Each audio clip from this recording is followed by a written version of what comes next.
name is Inger Wold Lund, and I'm here to read you some stories. You were supposed to see me on the screen, but I got very sunburned yesterday and don't really want to show my face. And somehow I think we see too many faces on screens these days anyway. And so what you're seeing is what I'm seeing, which is the view from our bedroom in our apartment at Fischerinsel in Berlin. And what you're hearing is the wind, which has been unusually strong the last couple of days. And so the stories I'm going to read were assembled to be part of an exhibition that were to open the 21st of March, and then it got cancelled because of the pandemic. And then I made some of the stories into an audio work that then got printed in a book called TOOLS for Extinction and published by Lolli Editions in London. So I'm going to just start reading. Last night, I dreamt I was making a convincing argument for the world being a good place. I'm at home. I'm sitting at a desk I have recently built in the main bedroom of our apartment to be able to work from here, as I no longer go to my studio. The desk has boxes and books as its legs, and a thin board of wood balancing on top for me to place my computer and my papers on. It is quiet. The kindergarten across from us, that my partner's child normally attends, is closed. The construction site, that usually makes a low humming noise, even when the windows are closed, is also shut down for the time being. There are no planes flying over us. I can hear birds. I can hear the neighbors arguing in a language I do not speak. Southeast Asian. Mandarin. I can hear my partner playing strange tunes from the 70s on the stereo in the room next to mine. His child is playing quietly in his room. At night, almost all the windows light up in the high-rises around us. Normally, most of them are dark, as the inhabitants are out. I do not know where they go at night. Now, everybody is at home. You're at home. Yesterday, at home. I was tired. As I was laying on my sofa, resting, I watched a series of old movies about scientific phenomena on my phone. One clip showed how a volcano would react if one threw an amount of organic material equivalent to an average adult human being into the lava. The magnitude of the explosion was surprising. Get up from where you're sitting. Walk over to a window. Look outside. From where I'm sitting, I can see a man leaning out of a window, smoking a cigarette. I've not seen him before. He's one floor above the woman who is often smoking cigarettes out of her window, always alone.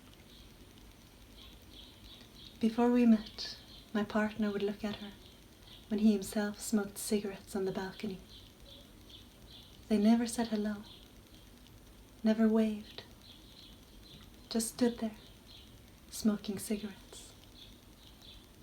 Now, he does not smoke anymore. A year ago, at a party, a friend told me that she always wishes she was someone else. I would choose you any day, she said. I looked around the room for someone I would want to be. On the balcony, a woman was smoking 3 cigarettes at the same time. She held one in each hand, and the last one in her mouth.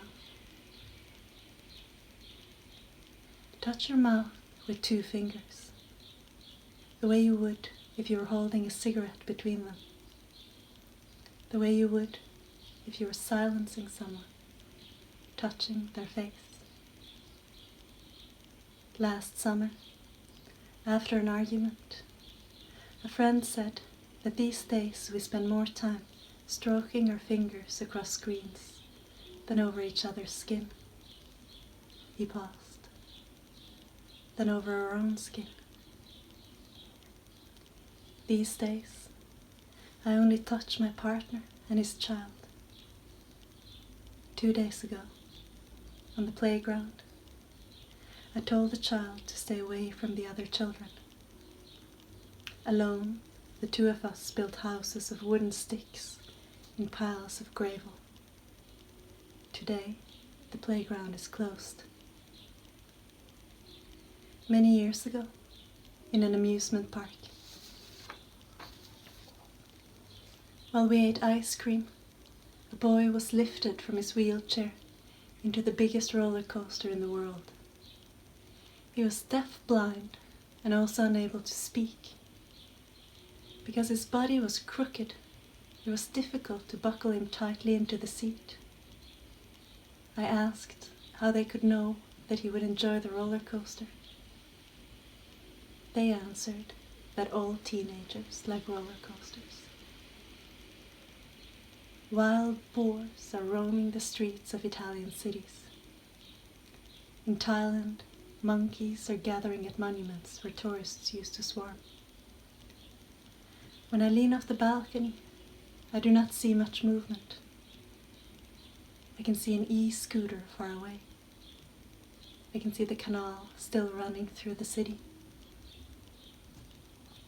Recently, down by the water, a friend was holding his hands far apart. He was showing us the size of the fish that had started eating the birds when they dove down to catch their prey. "It's never happened before," he said, and moved his hands even farther apart, repeating his words. "The fish are eating the birds." Can you see any movements outside? On the street? In your neighbor's home? Some weeks ago, in an office building, a friend told me that recently she had hung curtains in her windows so that nobody would be able to see her when she arrived in the morning. Wearing her formal trousers and a white shirt, greeting her colleagues in the other offices as she walked by, she would then lie down on the floor of her office with her head on a pillow, close her eyes, and go to sleep. Some nights ago, I dreamt I was holding eggs in my hands. Their shells were so fragile that just being next to each other could make them crack. Open your window and let the fresh air in. Just for a little while, even if it's cold outside. Some years ago, early in the morning, I had been out running. When I got home, a caterpillar was making its way across the wall above the sofa. I carefully lifted it onto a map with an overview of different dialects in Sudan. Then I carried the caterpillar over to the window. It curled up into a little ball.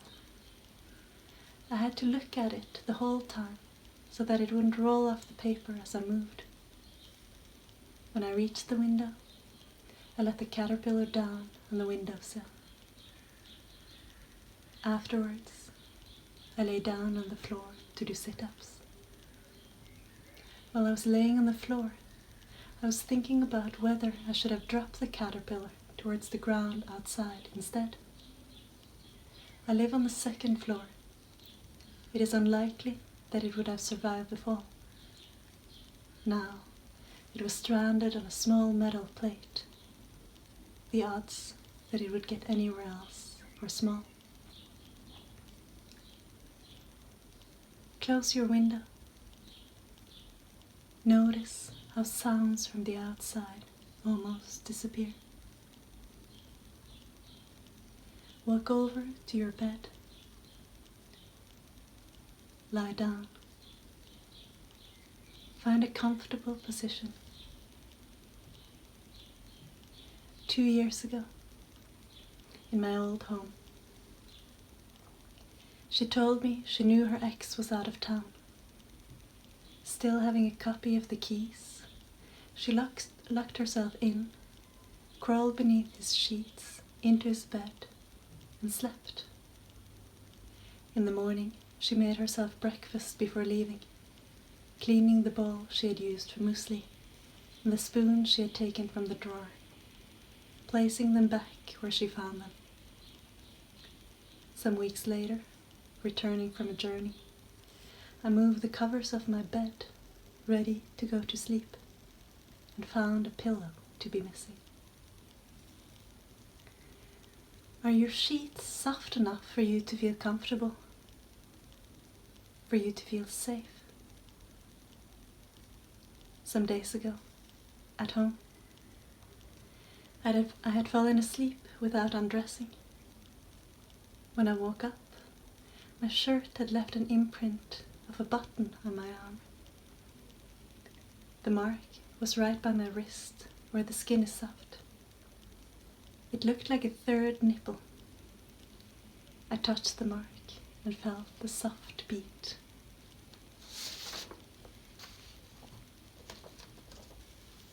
A few years ago, in an email,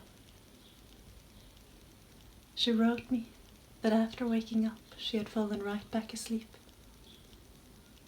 Then she wrote that she had dreamt that everyone around her fell in love with her. She was like a virus moving among the human beings.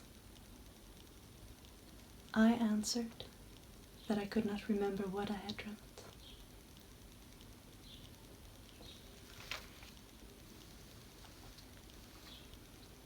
Thank you for listening.